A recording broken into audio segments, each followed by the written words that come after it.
Good morning po sa lahat. Isa pang maliyugto na ating daily Bible blessings. Pamagat po na ating umaga ay, lagi bang may bintana? Lagi bang may bintana? Mari po na rin niyo na po ang kasabihang kapag nagsara ang Diyos ng pintuan, nagbubukas siya ng bintana. Na para bang lagi may alternatibong pagkakataon na tayo makatakas o makaiwas sa isang mahirap na sitwasyon. Tulad ng kakulangan, o karamdaman, o matinding pagsubok. Mari po hugnay po rito ang kalagayan na nasa ating Panginoon Jesus. Sa Matthew 26, chapter 26 ng Biblia, Mateo, sa Gethsemane. Ayon po sa verse 37-38, nagsimulang mabagabag at maghirap ang kalooban ng ating Panginoon Jesus, kaya't sinabi niya kina Pedro, Juan at Santiago, na ako'y puno ng hapis, na halos ikamatay ko. Maghintay kayo rito at samahan niyo ako sa pagpupuyat. Sa verse 39, sabi po roon, tignan natin ang panalangin ng ating Panginoon Jesus.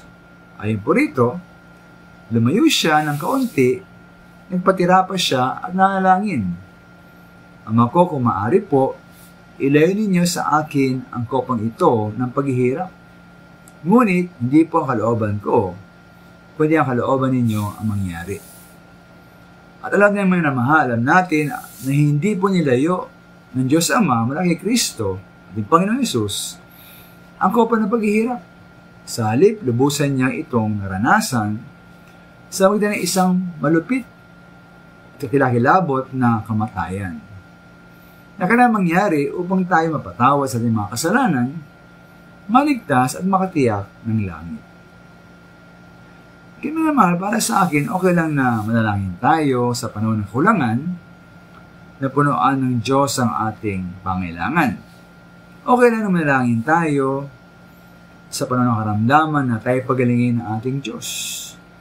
Okay lang na manalangin tayo na alisin ng Diyos ang ating mga problema, kahirapan at pag-uusig sa ating buhay. Ngunit, kung sakaling sa kabila ng ating panalangin,